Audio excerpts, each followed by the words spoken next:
Subscribe now and press the bell icon. Never miss an update. Hello everyone, मैं मोहित महेंद्राज, आपका running mentor, आपके लेकर के आया हूं ऑल इंडिया स्पीड टेस्ट का डिस्कशन 48 नंबर का। तो चलिए शुरू करते हैं आज का डिस्कशन। क्या है आपका पहला क्वेश्चन? ये आपको एक ओपन डाइस दिया गया है। Choose the box that is similar to the box formed the given sheet of paper x. वो बॉक्स चुने जो कि दी गई सीट एक्स से बने बॉक्स के समान है। ठीक है, देखिए इसका बेहतर तरीका होता है, सबसे पहले हमें अल्टरनेट ढूंढना चाहिए, मतलब अपोजिट। अपोजिट निकाल लेते हैं, उसके बाद जो अपोजिट चीजें हैं वो एक साथ दिखनी नहीं चाहिए। जैसे आप यहां देख रहे हैं, ये आपको F का अपोजिट B दिखाई पड़ रहा है, और ऐसे ही E का अपोजिट यहाँ पे हमको C दिखाई पड़ रहा है। अल्टरनेट, एक छोड़कर एक अपोजिट होता है, एक छोड़कर एक अपोजिट हो जाता है। लास्ट में क्या बचता है? D का अपोजिट A। ठीक, अब हमें यहां पर देखना है कि कौन सी चीजें जो अपोजिट हैं वो एक साथ नहीं होनी चाहिए।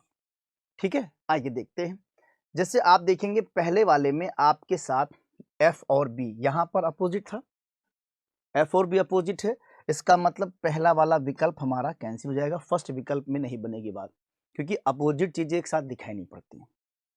दूसरे में देखो F का अपोजिट B नहीं है, E का अपोजिट C नहीं है, D का अपोजिट A नहीं है। ये वाली बात तो बनेगी, सेकंड वाली बात तो बनेगी। अब हम थर्ड में आते हैं। थर्ड में देखिए यहां पर भी आपके सामने C का अपोजिट E, तो C का अपोजिट E दिया है, तीसरी वाली बात भी नहीं बनेगी हमारे साथ। क्लियर है, तीसरी बात भी नहीं बनेगी। चौथी में आते हैं। चौथे में देखेंगे D का अपोजिट A है और यहाँ पे D का अपोजिट A दिया है, तो इस तरीके से चौथा वाला भी कैंसिल हो गया। फाइनली केवल सेकंड वाला विकल्प है जो कि कागज को मोड़ने पे बन सकता है, तो इसलिए हम सीधे यहाँ पर बी वाला विकल्प लगाएंगे। बी वाला जो विकल्प है राइट आंसर हो जाएगा, सेकंड ओनली। ठीक है, second is the right answer. आइए नेक्स्ट क्वेश्चन में। Arrange the words given below in a meaningful sequence. नीचे दिए गए शब्दों को सार्थक क्रम में व्यवस्थित करें। नंबर 1 पे कास्ट यानी जात, सेकंड पे फैमिली परिवार, नंबर 3 पे न्यूली मैरिड कपल नवविवाहित जोड़ा, नंबर 4 पे क्लेन वंश, और 5 पे स्पीसीज प्रजातियां। अब देखिए इसको अगर एक मीनिंगफुल में वर्ड अरेंज करें तो सबसे पहले आपको मिलने चाहिए न्यूली मैरिड कपल, नवविवाहित जोड़ा पहले सामने आएगा। तो इस तरीके से अगर हम विकल्प की बात करें तो नवविवाहित जोड़ा की बात करें तो सबसे पहले आपका 3 नंबर शुरुआत करेंगे और 3 नंबर में ए ऑप्शन कैंसिल कर लेंगे और डी ऑप्शन कैंसिल कर लेंगे। अब अपने पास बचता है बी और सी। बी और सी में दोनों में 3 है, बट आगे 4 और 2 पे बात बनती है। 4 2 पे फैमिली है, 4 पे क्लेन है। तो पहले जब नवविवाहित जोड़े मिलेंगे तो एक परिवार बनता, उसके बाद परिवार, वो दोनों फिर क्या होते हैं परिवार, यानी कि सेकंड वाली बात यहाँ पे आनी चाहिए। तो सेकंड का मतलब हम देखेंगे तो फिर बी भी कैंसिल कर लेंगे। अब अपने पास केवल सी बचता है। सी में क्या हो गया? न्यूली मैरिड कपल, फिर परिवार आएगा, परिवार के बाद एक जात होगी डिसाइड, एक कास्ट होगी कि भाई इसमें है ये, उसके बाद फिर एक वंश बनेगा और फिर प्रजातियां बन जाएंगी। तो इस तरीके से जो सी वाला विकल्प है वो हमारा बिल्कुल सही विकल्प यहाँ पर जा रहा है। मीनिंगफुल ऑर्डर में सी वाला विकल्प हमारा करेक्ट हो जाएगा। चलिए आते हैं अगले प्रश्न की ओर। Choose a figure which would most closely resemble the unfold form of figure Z. ऐसी आकृति चुने जो आकृति जेड के खुले रूप से सबसे अधिक मिलती जुलती हो। ठीक है, चलिए अब देखिए, आप सबसे पहले मेरे पास एक ये पेपर है। ठीक, एक ये हमें पेपर दिया गया है, उसके बाद पेपर को कैसे फोल्ड किया जा रहा है ये आपको बताया जा रहा है। ये जो डॉटेड लाइन आपको दिखा रहा है, डॉटेड लाइन और एरो, इसका मतलब पेपर का इतना हिस्सा सिर्फ फोल्ड किया गया। ठीक है, पेपर का सिर्फ इतना हिस्सा फोल्ड किया गया। फोल्ड करने के बाद अब जो पेपर है वो इस सिचुएशन में आ गया है जैसा आपको इसमें दिखाया जा रहा है। ठीक, वो जो डॉटेड एरिया दिखा रहा है उसका मतलब कभी इतना बड़ा पेपर था बट अब फोल्ड हो चुका है, तो पेपर आपका ऐसे हो चुका है। ठीक, आइए फिर यहाँ पे आपके साथ एक डॉटेड लाइन लगाई गई है और एरो बनाया गया है। क्लियर है?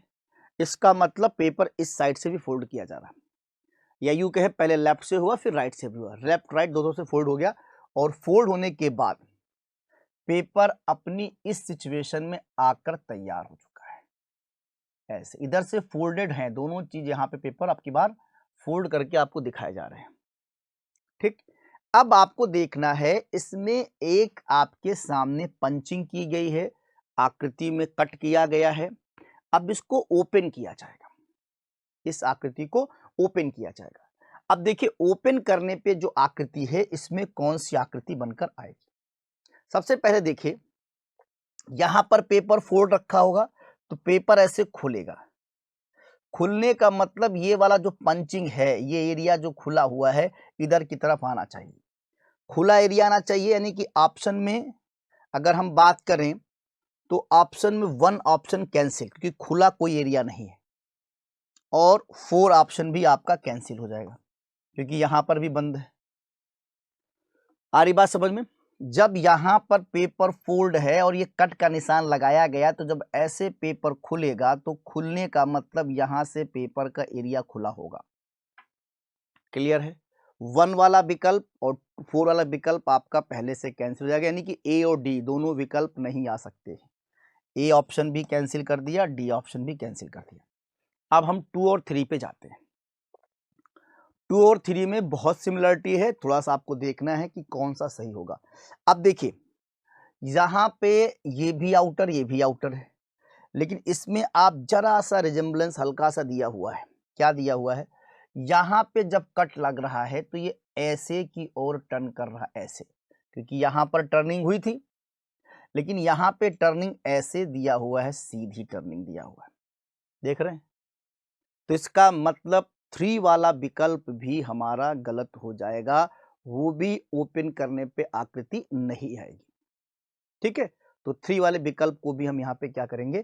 कैंसिल कर देंगे। बचता अपने पास क्या है? 2 वाला। बचता अपने पास 2 वाला। 2 वाला विकल्प जो कि परफेक्ट है, ओपन करने पे यही आपका सही हो जाएगा। तो यहाँ पर हमें 2 वाले विकल्प को क्लिक करना है। ऑप्शन बी जो है वो हमारा राइट आंसर हो जाएगा।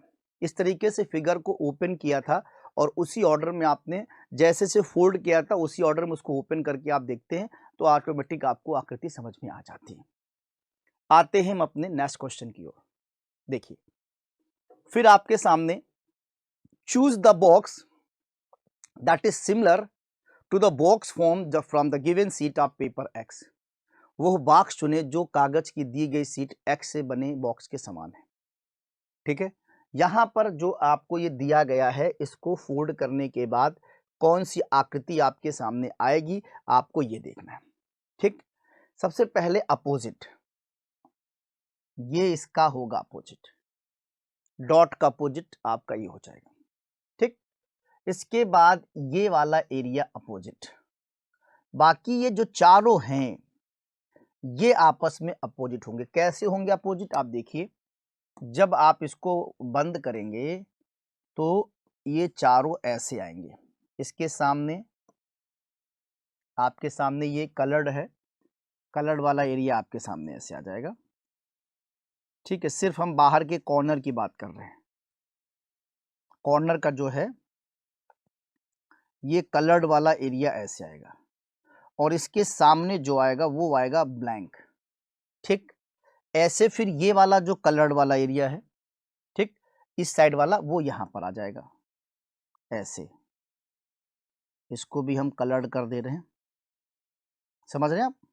ये पूरा कलर्ड एरिया ऐसे आ जाएगा और इसके सामने भी ब्लैंक। तो मतलब इस तरीके से ये आकृति आपके सामने ये ऐसे बनकर आएगी। ये दोनों कलर्ड हो गए आपके, ये पूरा जो है आपका कलर्ड एरिया यहाँ पे सामने आएगा। क्लियर है बात? समझ में आ रही होगी। अच्छा, अब देखिएगा और इसके नीचे जो आएगा वो ये बीच वाला जो ब्लैंक एरिया है वो आएगा। हमें ये ध्यान देना है कि कहीं ये ब्लैंक वाला एरिया और ये दोनों एक साथ होने चाहिए। अब अगर आप देख रहे हैं तो हमें जल्दी से 4 वाला जो ऑप्शन दिख रहा है पहले कट कर देते हैं, उसको तो आना ही नहीं है। क्यों? क्योंकि इसमें तो पूरा ही कलर्ड कर दिया गया है और ऐसी कंडीशन तो कहीं नहीं बननी है। आ रही बात समझ में? ऐसी कंडीशन कहीं नहीं बननी क्योंकि पूरा पूरा आपने वहां पे कलर कर रखा है। अच्छा, इसके बाद देखिए 1 वाले में एक हिस्सा यहाँ पर कलर्ड है, एक हिस्सा यहाँ पे कलर्ड है, जबकि हमने आपको बताया कि दोनों कलर्ड हिस्से एक साथ आएंगे। यहाँ से यहाँ मिलाने पे ये सिचुएशन बनेगी। इस तरीके से हम 1 वाले को भी कैंसिल कर देते हैं। ठीक, अब अपने पास बचता 2 एंड 3। 2 एंड 3 में क्या होगा कि ये वाला एरिया वाइट, 3 सरफेस वाइट। अब यहाँ पे 1 2 3 4 सरफेस वाइट। 4 सरफेस वाइट में कौन किसका अपोजिट है ये कह पाना बड़ा मुश्किल है। 4 सरफेस यहाँ पर अपोजिट हैं, सॉरी यहाँ पर हमारे सामने 1 2 3 4 सरफेस हमारी प्लस ब्लैंक है, तो ब्लैंक सरफेस में कौन किसका अपोजिट होगा ये कह पाना मुश्किल है। तो 3 वाला जो है वो हमारा जो है बन सकता है, 3 वाला हमारा यहाँ पे बन सकता है। ऐसे हम इस वाले को भी देख लीजिए, जैसे आप देख रहे हैं ये ब्लैक और वाइट आधा आधा आया है, तो सेकंड वाले में भी आपके सामने ब्लैक और वाइट है। ठीक है, डॉट का पोर्शन वाइट वाला है, बट कौन सा ये कंफ्यूजन है, इसलिए सेकंड वाले को भी हम ले सकते हैं, सेकंड वाले को भी हम ले सकते हैं। तो 2 एंड 3 दोनों ही हमारे यहाँ पे बन सकते हैं, 2 एंड 3 दोनों ही हमारे आ सकते हैं, इसीलिए हम लोग यहाँ पे सी वाले विकल्प को कंसीडर करेंगे। राइट, सी वाला जो विकल्प है वो हमारा यहाँ पर सही हो जाएगा। चलिए आते हैं नेक्स्ट क्वेश्चन की ओर। यहां पर आपको दिया हुआ है choose the correct mirror image of the given figure x from Among Us the 4 alternative. 4 विकल्पों में से दी गई आकृति एक्स की सही दर्पण छवि चुने। ये आपका दर्पण है, यानी कि मान के चलिए राइट हैंड साइड पे दर्पण रखा जाता है। ठीक है, यहां पे दर्पण रखा हुआ है। अब दर्पण छवि आपको चुननी है, तो हमेशा दर्पण के पास जो चीज होती है वो पास बनती है, जो दूर होती है वो दूर होती है। ठीक, आइए देखते हैं। तो जैसे हमारे सामने ये वाली आकृति आपकी पहले है, तो ये आकृति हमें पहले मिलनी चाहिए, पहले मिलनी चाहिए और अपोजिट नहीं। तो एक वाला ऑप्शन तो सही, लेकिन 2 गलत है, क्योंकि यहाँ पे इसको क्या कर दिया है, उल्टा कर दिया है। मिरर इमेज में कोई चीज टॉप बॉटम चेंज नहीं होती है, अगर होता है तो लेफ्ट और राइट। तो सेकंड वाला विकल्प हमारा कैंसिल हो गया एंड फोर्थ वाले विकल्प को भी हम कैंसिल कर देंगे। अब अपने पास बचता है कौन सा, 3 और 1। इन दोनों में देखना है कि क्या सही और क्या गलत है। 3 और 1 में आप ये डायग्राम देख रहे हैं ना, ये वाला जो हमारा बना हुआ यहाँ पर, ये 1 में नहीं बना हुआ है, तो 1 भी कैंसिल हो गया। अब फाइनली अपने पास सिर्फ बचता है 3, और 3 का मतलब है विकल्प सी वाला करेक्ट आंसर है। 3 का मतलब है विकल्प सी वाला आपका करेक्ट आंसर है। क्लियर? चलो अगले प्रश्न की ओर चलते हैं। Choose the figure which is different from the rest. वह आकृति चुने जो बाकियों से भिन्न है। ठीक है, आपको यहां पर दिया गया है 4 आकृति। अब देखिए सिंपल सा दिया हुआ है, 4 आकृति में आप अगर ध्यान से देखेंगे तो सिंपली आपका जैसे ये जो आकृति बनी हुई है,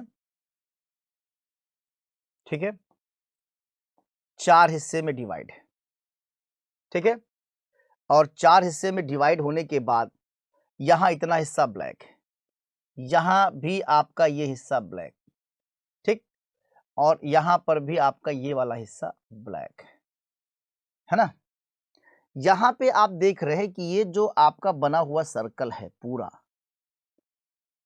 तो सर्कल में सब जगह पे यहां पर, यानी आप इसको इस साइड कह सकते हैं, नीचे भी सब जगह काला काला दिया हुआ है, ब्लैक ब्लैक दिया हुआ है, इसमें ऊपर दिया, बस यही अंतर करना है, सिंपल सी बात है, क्योंकि और इसमें कोई बहुत डिफरेंट है नहीं, तो इसलिए हम लोग ए वाले विकल्प को लगा देते हैं। इसमें यहां पर है, बाकी सब में आप नीचे देख रहे हैं, यही सिंपल सा डिफरेंट है। आ जाइए next. Choose the pair the best represents a similar relationship to the one express in the original pair of words. Slapstick और लाफ्टर, वह जोड़ी चुने जो शब्दों की मूल जोड़ी में व्यक्त रिश्ते के समान सबसे अच्छा प्रतिनिधित्व करती है। तमाशा और हंसी, तमाशा होता है तो हंसी आती है, मतलब ये हुआ है ना। पहले वाले का जो मतलब है कि अगर स्लैपस्टिक है तभी लाफ्टर होगा, अगर तमाशा हो रहा है तभी आपके सामने हंसी ठिठोली की बात होगी। अब यहाँ पे दिया है शैली और रहस्य, व्यंग तिरस्कार, मिमिक्री और आंसू, आतंक और भय। जैसे तमाशा हंसी हो जाती है, तमाशे से हंसी होती है, यानी तमाशा है कोई चीज, किसी का तमाशा बन गया तो हंसी होनी। वैसे आतंक अगर होगा तो भय पैदा हो जाएगा। तमाशे से हंसी पैदा हो रही है तो वैसे हॉरर से क्या होगा, फियर, अंदर डर पैदा होगा, आतंक से भय पैदा होगा। डी वाला जो विकल्प है वो आपका यहाँ पे सही हो जाएगा। डी वाला जो विकल्प है वो आपका यहाँ पे करेक्ट विकल्प हो जाएगा। ठीक है, चलिए आते हैं नेक्स्ट क्वेश्चन की ओर। Find out from among us the four alternative as to how the pattern would appear when the transparent sheet is folded at the dotted line। चार विकल्पों में से पता लगाएं कि पारदर्शी सीट को बिंदीदार रेखा पर मोड़ने पर पैटर्न कैसा दिखाई पड़ेगा। बहुत आसान सा है, देखिए यहाँ पर आपको ये दिया गया है और इसको यहाँ से फोल्ड किया जा रहा है। ठीक है, फोल्ड करने पे क्या पैटर्न बनेगा, बीच से फोल्ड किया गया। अब देखिए ये एरो अगर यहां पर फोल्ड करके आएगा, या देखिए इसमें देखिए किधर जा रहा है, ये भी आपको देखना बहुत जरूरी है, किधर पे जा रहा है। तो जब आप देखेंगे तो यहाँ पर तो ये नहीं बन सकता है, क्योंकि फोल्ड करने पे अगर इसको फोल्ड करते हैं तो वन तो विकल्प आपका हो जाएगा। ये एरो यहाँ पर आ रहा है, ये एरो यहाँ पर आ रहा है, और ऐसा हमें सेकंड वाले में बिल्कुल साफ साफ दिखाई पड़ रहा है। जब आपने इस फोल्ड को यहाँ किया तो ये एरो यहाँ पर चला गया, ये एरो यहाँ पर चला गया, और ये लाइन आपस में एक दूसरे पे ओवरलैप कर गई। सेकंड वाले में बिल्कुल सही डायग्राम बन रहा है और विकल्प भी हमारे सामने एक ही है, इसलिए हम लोग क्या करेंगे, वी वाले विकल्प को सही कर देंगे। फोल्ड करने क्योंकि पेपर ट्रांसपेरेंट होता है, इसलिए आप इसको जो है फोल्ड करने पे सेकंड वाली डायग्राम आपके सामने बन जाएगी। Next question, find out the alternative figure which contains figure x as its part। उस वैकल्पिक आकृति को ज्ञात कीजिए जिसमें आकृति x भाग के रूप में शामिल हो। ठीक है, चलिए अब हमें यहां वाली आकृति को इसमें ढूंढना है कि कहां पर आ रही है, किस वाले विकल्प में आ रही है। ठीक, देखिए अब जैसे ही आकृति बनी हुई है, इस तरह की आकृति हमारे पास जो है वन वाले विकल्प में नहीं बन सकती है, कैंसिल मारो। बी वाले विकल्प में इसको हम लें, अगर मान लिया तो ये आकृति यहाँ से है बट आगे टर्न नहीं कर रही, सेकंड भी कैंसिल करो। और हम थर्ड पे चले जाएं, थर्ड पे अगर जाते हैं तो थर्ड में तो बहुत ही हौच पौच दिया हुआ है, नहीं बन पाएगी। ठीक है, हमें लगता है ये आकृति हमें फोर्थ वाले में ही मिलेगी। देखिए ध्यान से, जो मैं देखना चाह रहा हूं यहाँ से, और इसको मैं ऐसे टर्न कर दूं, फिर यहाँ से टर्न कर ले रहा हूं, जैसा कि यहाँ तक मुझे दिख रहा है। हाँ, फिर आप सीधा ले लीजिए, सीधे के बाद यहाँ पे हल्की सी टर्निंग भी दिख रही है। कैसा रहा, बिल्कुल सही रहा। फोर्थ वाले डायग्राम में एक्स वाली फिगर जाके अपने आप को शामिल कर लेगी, एक्स वाला पार्ट फोर वाले विकल्प में जा करके अपने आप को शामिल कर लेगा। तो यहाँ पर सही विकल्प हमारा डी वाला हो जाएगा। डी वाला जो विकल्प है वो आपका करेक्ट आंसर हो जाएगा। ठीक है, D is the right answer. Okay, next question, find the next number in the series. श्रृंखला में अगली संख्या ज्ञात कीजिए। आपको दिया है 8, 11, 21, 15, 18, 21 और 22। देखिए क्या चल रहा है, यहाँ पे बहुत अच्छी सीरीज चल रही है। जैसे 8 में 3 जोड़ दिया जाए तो 11 मिल जाएगा। ठीक, 3 जोड़ने पे 11 मिल जाएगा। और 11 के जस्ट बाद एक 21 नंबर आपके सामने है। अच्छा, फिर क्या करें? फिर हम 15 में 3 जोड़ दें तो क्या मिल जाएगा? 18 मिल जाएगा, है ना। 18 में फिर 3 जोड़ दें तो क्या मिल जाएगा? 21 मिल जाएगा। देख रहे आप, 21, यानी कि 8 3 11 हो रहा है, 15 3 18 हो रहा है, ठीक है। और फिर यहाँ पे आप ऐसे करेंगे, 8 3 11, 5 3 18, 22 3 25, 22 3 25 और 21 भी आएगा, मतलब 21 आ रहा है। 8 3 11, 15 3 18, ठीक है। और ये 18 3 21 ना करके सीधे आप इसमें जो है 21 तो बीच बीच में आ ही रहा आपका, 21 तो आ ही रहा है, 22 3 25, 22 3 25 और 21 बीच में है आपके साथ। समझ रहे हैं? बड़ा प्यारी सीरीज है। 8 3 11 हो रहा है, 15 3 18 हो रहा है, 22 3 25, तो 25 फिर 21 आ गया, ठीक, इसलिए सही आंसर आपका बनेगा बी वाला विकल्प, 25 और 21। 25 और 21 बी वाला जो विकल्प है वो यहाँ पर आपका करेक्ट विकल्प हो रहा है, राइट विकल्प हो रहा है। चलिए next question, find the number of triangles in the given figure. दी गई आकृति में त्रिभुजों की संख्या ज्ञात करना है। चलिए आइए हम आपको बताते हैं, बड़ा ही अच्छा सा क्वेश्चन है। देखिए प्यार से देखिए, जैसे आपको एक त्रिभुज दिखाई पड़ रहा है, दूसरा ये बन जाएगा, 2 हो गए, और अगर इसको पूरा गिन दें तो 3 हो गए, 3 त्रिभुज हो गए। इसके बाद एक इसको लीजिए पूरा, 3 1 4 हो गए, 3 1 1 4। इधर देखो बच्चा, 4 के बाद इसको एक ले लिया जाए, 5, 5 के बाद एक ये मिल जाएगा आपको 6, 6 के बाद एक आपको ये मिल जाएगा 7, 7 और एक इसको पूरा कर दो तो 8, ठीक। और 8 के बाद एक ये पूरा 9, ठीक है।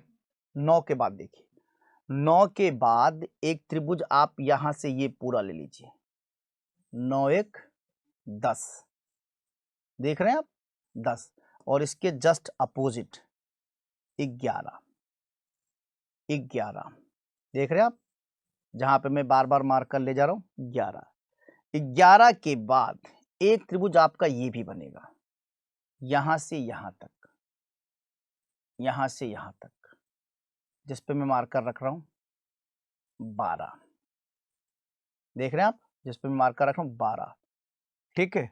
और ऐसे ही आपका एक त्रिभुज यहां से भी बनेगा, 12 देख रहे हैं आप, 13, 13 तक देख रहे हैं आप, 14 ऑप्शन में लगा दीजिए, खत्म बात।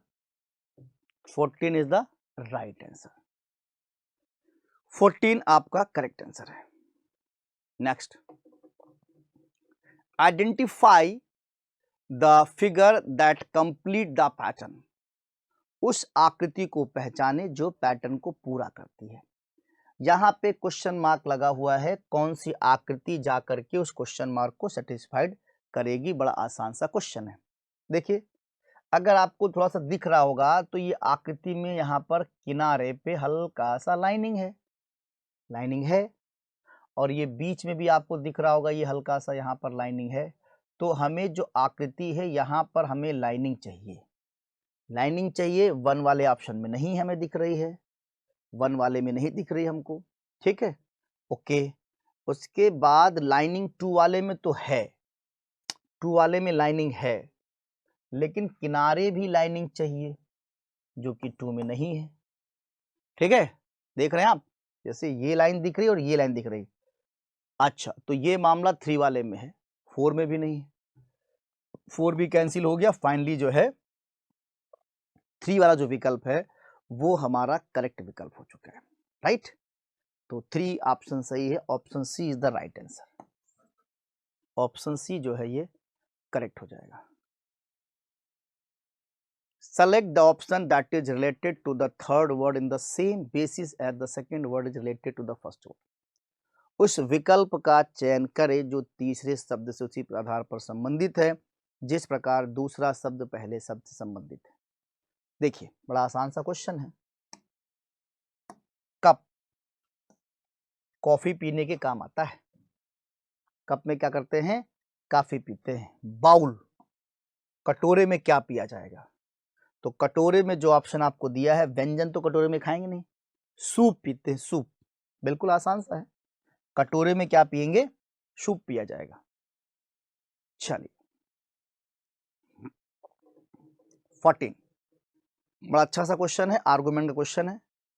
Should India make efforts to harness solar energy to fulfil its energy requirements? क्या भारत को अपनी ऊर्जा आवश्यकताओं को पूरा करने के लिए सौर ऊर्जा का उपयोग करने के प्रयास करने चाहिए? एक स्टेटमेंट आपके सामने आया है, ठीक, और विकल्प में भी आपको दिया है स्ट्रॉन्ग आर्गुमेंट। देखिए आर्गुमेंट जो होता है वो हम एक डिबेट करते हैं। मैक्सिमम लोगों का जो व्यू है वो किधर होगा, जो बुद्धिजीवी व्यक्ति हैं किस पर चर्चा करेंगे, ये बात हम देखते हैं बेसिकली लॉजिकल के पार्ट में। कभी भी कुछ 100% गलत या 100% सही नहीं होता है, तो कभी भी आप इस बात को ध्यान रखें, ठीक।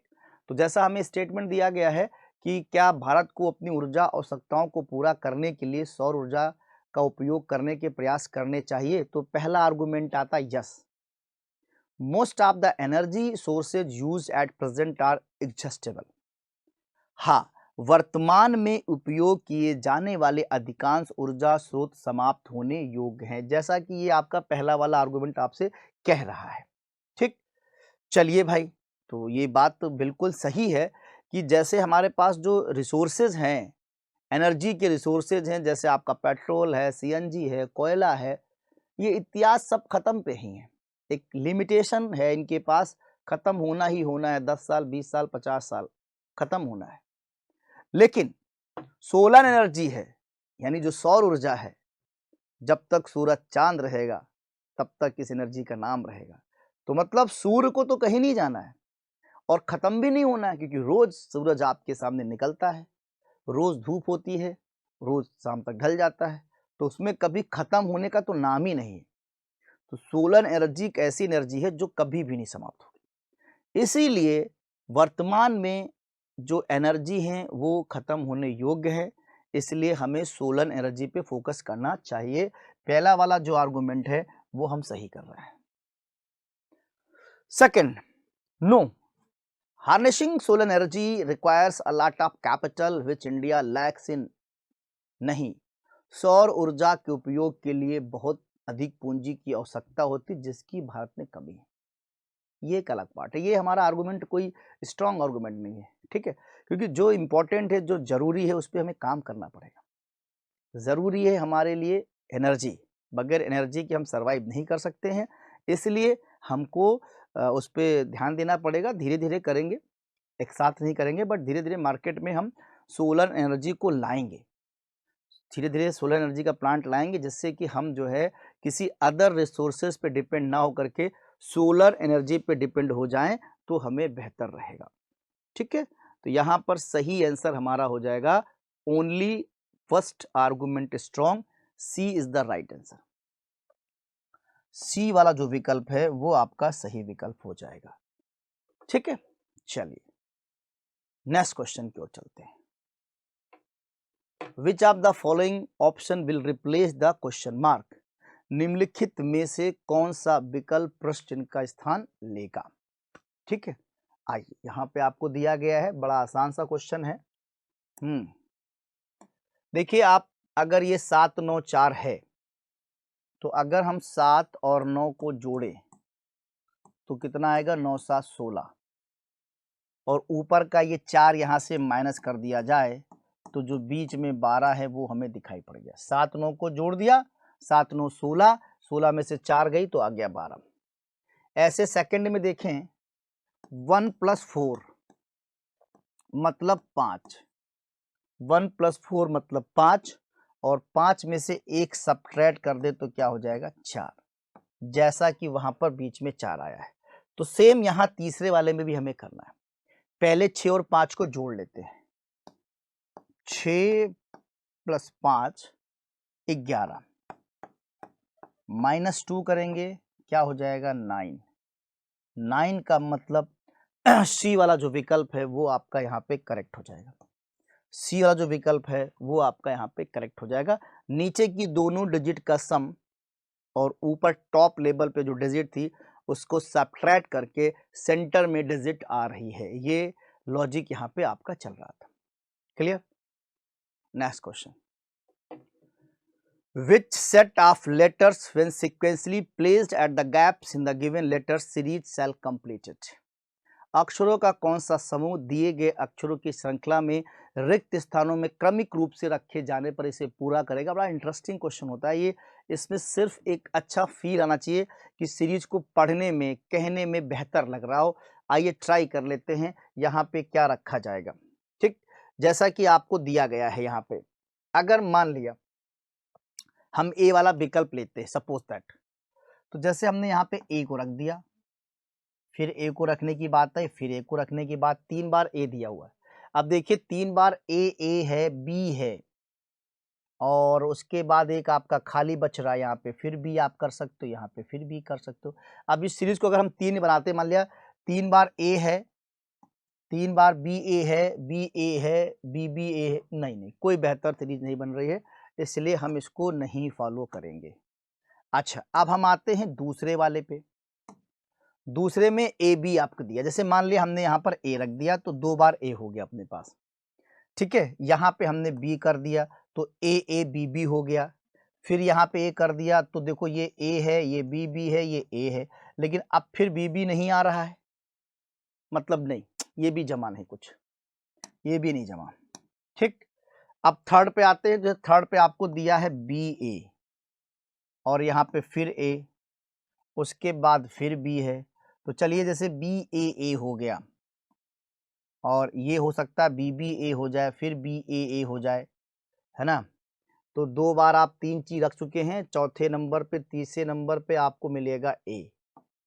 ठीक, जैसे बी ए, बी ए, तो बी भी गलत हो रहा है, नहीं बन रहा है। ठीक, अब हमें लगता है कि लास्ट वाले पे ही बात बनेगी। लास्ट वाले में अगर हम बी रख ले तो बी ए आपके सामने आ जाएगा। ठीक है, लास्ट वाले में बी रख लिया और ए आ गया। अब उसके बाद यहाँ पर हमें फिर बी रखना है। ठीक, तो और फिर आपके लिए फिर बी बन रहा है ना।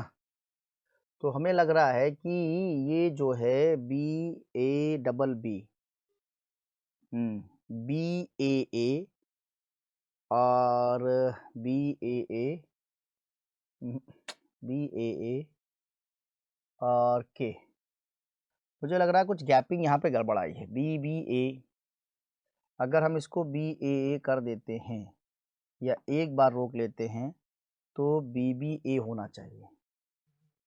2 3 आप रख चुके हैं, बी फिर यहाँ पे ए था, कुछ जमा नहीं मामला ये। यहाँ पे अगर हम बी कर दें फिर ए है, तो इस तरीके से बी ए हो जाएगा। ठीक, हो गया।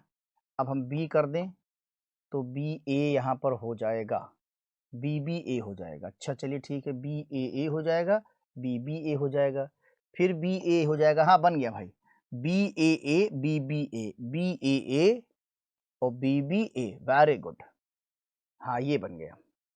ठीक है, फिर लास्ट में आप लिख दो B A B A. D वाला विकल्प जबरदस्त तरीके से बन गया, वेरी गुड। इसको मैचिंग करना पड़ता है, बाकी कोई रास्ता नहीं है। देखो B A B A B A, फिर बी ए, लास्ट में बी ए, तो ये एक परफेक्ट आपके सामने बन के आ रहा है। ठीक है, नेक्स्ट, ये तो बहुत आसान सा क्वेश्चन है। स्टेटमेंट दिया है सम कीज आर स्टेपलर्स, ठीक, आइए बनाते हैं।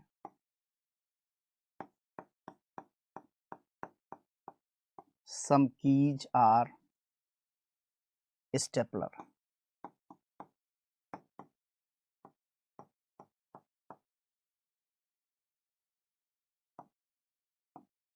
Some keys are staplers.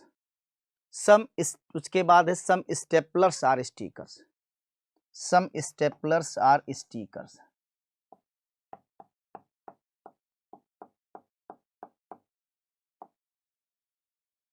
Some staplers are stickers, ठीक है। फिर है ऑल स्टिकर्स आर पेन। ये सारे जो स्टिकर्स हैं वो क्या है, पेन है। सारे जो स्टिकर्स हैं वो आपके पेन है, ठीक। अब देखिए यहाँ पे जो निष्कर्ष निकालना है, पहला है सम पेन्स आर स्टेपलर्स। अब ये स्टेपलर का जो पार्ट है वो पेन से गुजर रहा है, क्योंकि स्टिकर को जब कवर किया है तो यहाँ पर भी आ रहा है।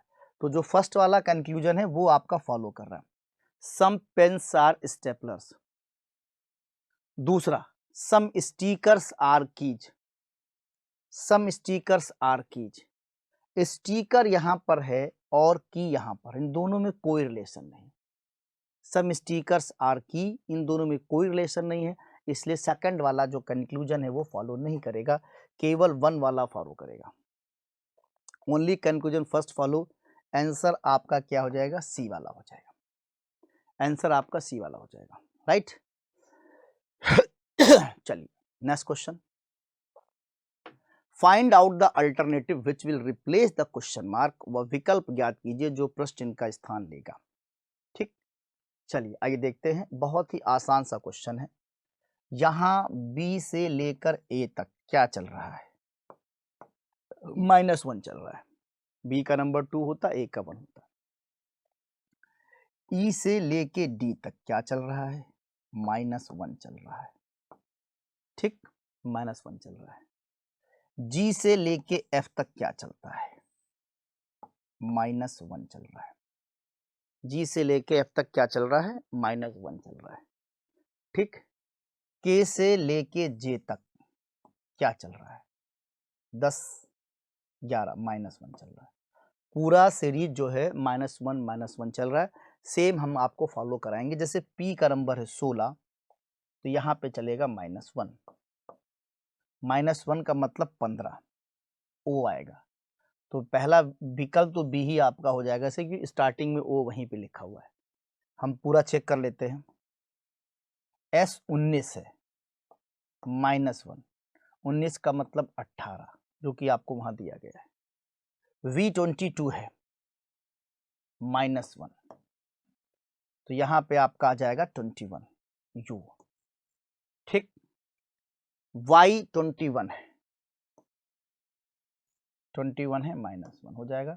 ये आपका हो जाएगा X, सॉरी Y 25 है तो घट जाएगा, ठीक।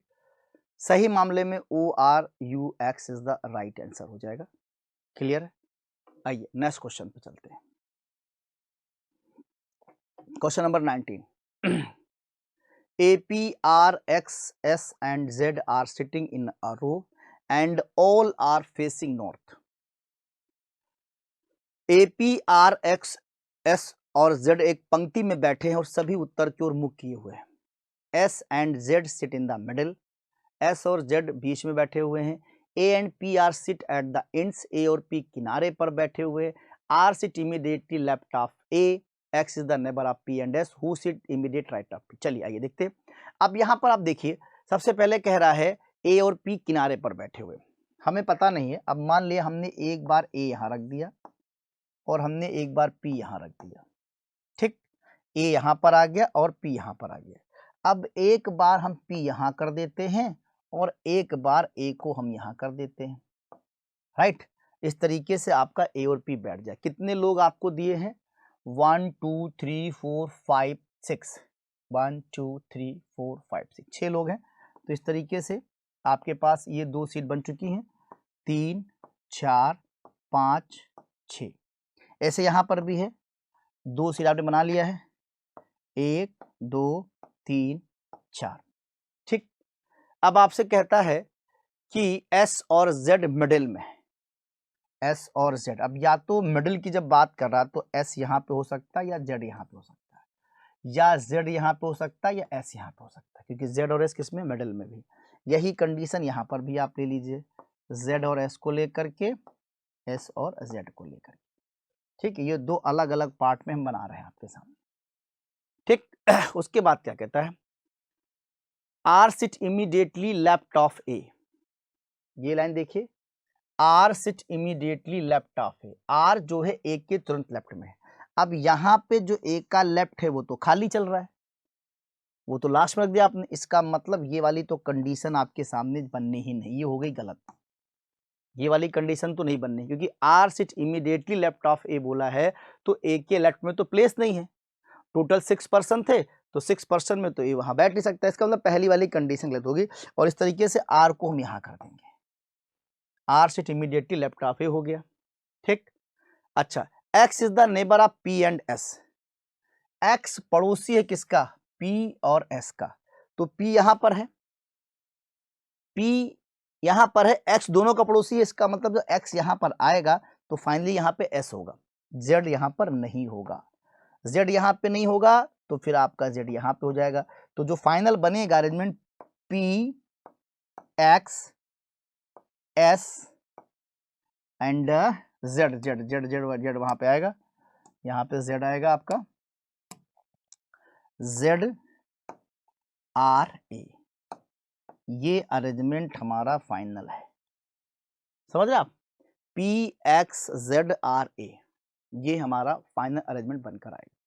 पूछा क्या गया है, who sit to the immediate right of P, कौन सा पर्सन P के तुरंत राइट बैठा हुआ है। तो आप देख रहे हैं P का जो राइट है वो कौन है, X बैठा हुआ है, P का राइट X बैठा हुआ है, सही विकल्प आपका C वाला हो जाएगा, सही विकल्प आपका C वाला हो जाएगा। क्लियर। नेक्स्ट क्वेश्चन,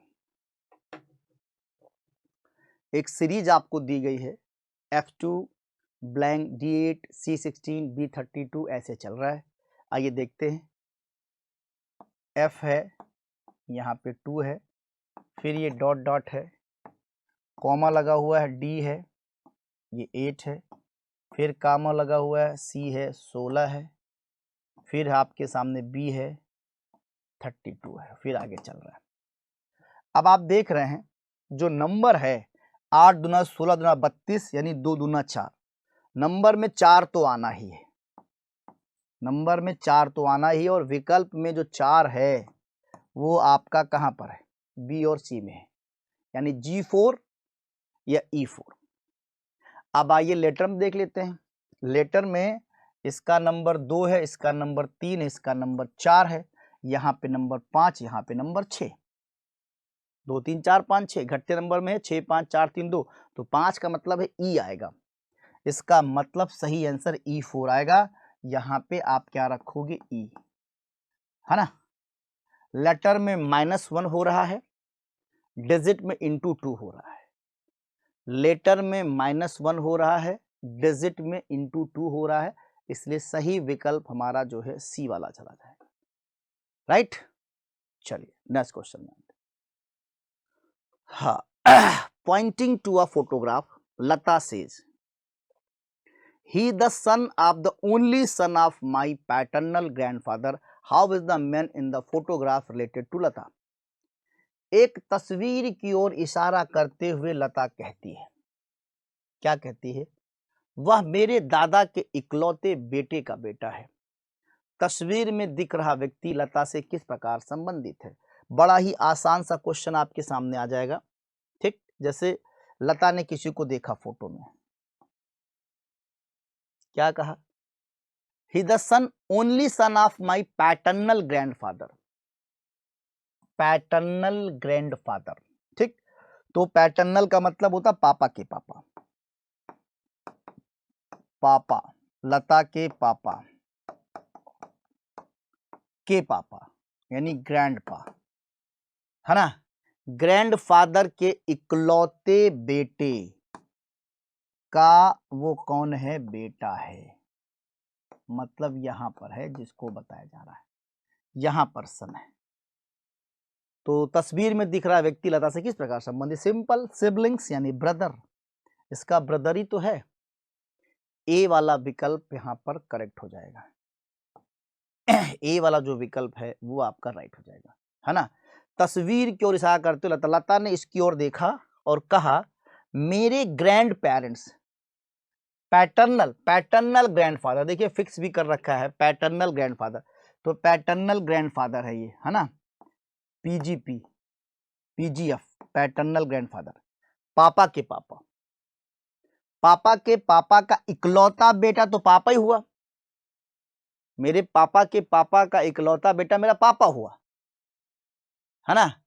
इकलौते बेटे का बेटा तो सीधी सी बात है मेरा भाई हुआ, क्योंकि पापा के पापा का इकलौता बेटा है, उनके कोई दूसरा भाई नहीं, मतलब चाचा वाचा नहीं है कि ताऊ या चाचा कोई हो, इसलिए कोई कंफ्यूजन नहीं है। मेरे ग्रैंडफादर, पैटर्नल ग्रैंडफादर के इकलौते बेटे यानी मेरे पापा का वो बेटा है, यानी मेरा भाई है, इसलिए इसका सही जवाब ब्रदर आएगा। ए वाला जो विकल्प है वो आपका करेक्ट हो जाएगा। Next question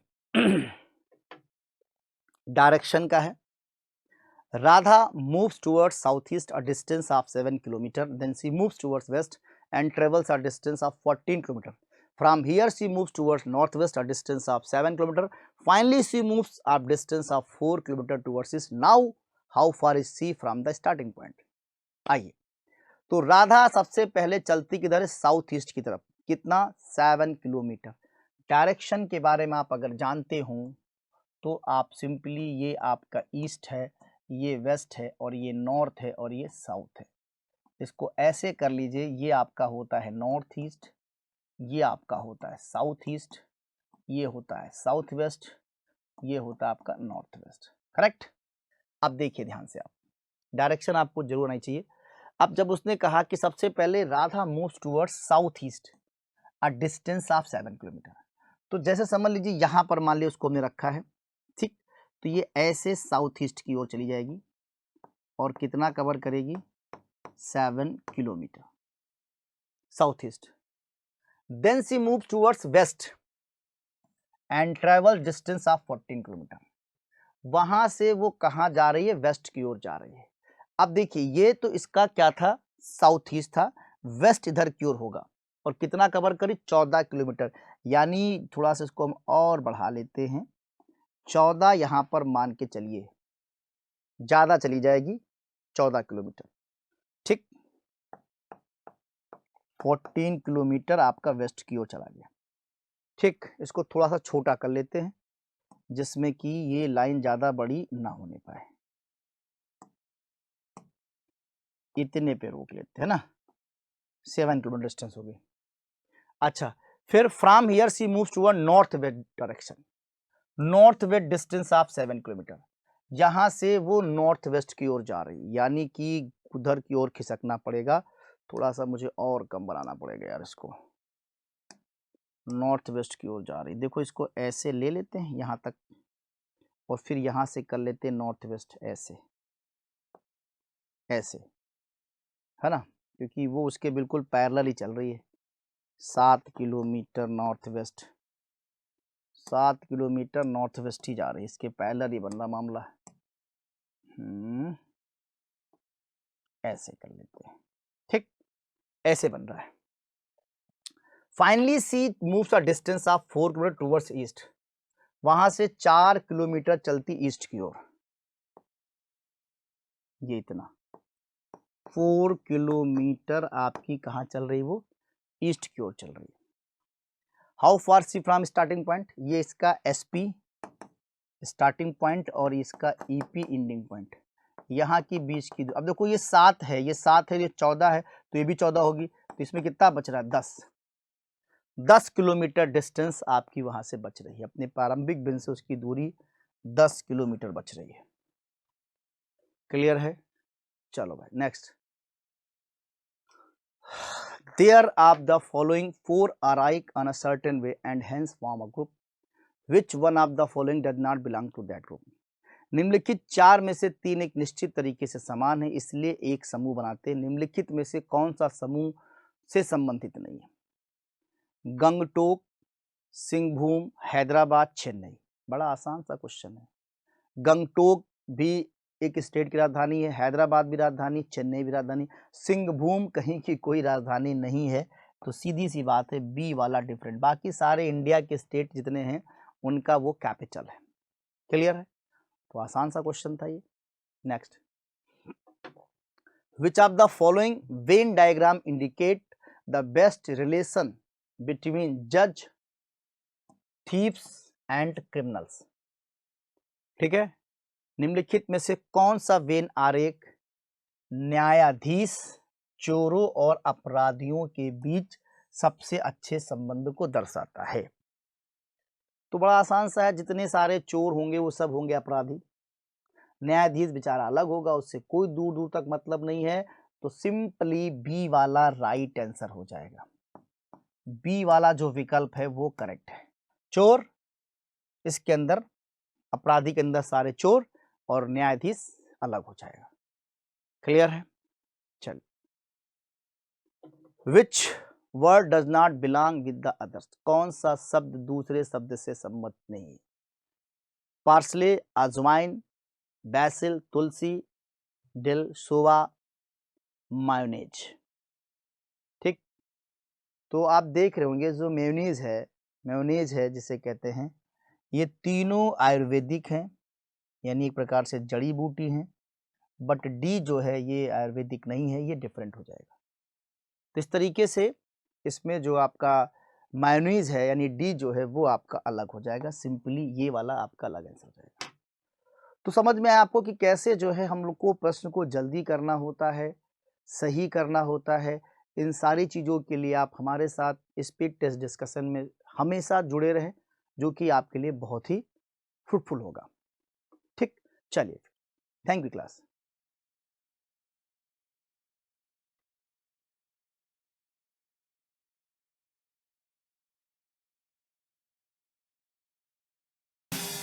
Subscribe now and press the bell icon.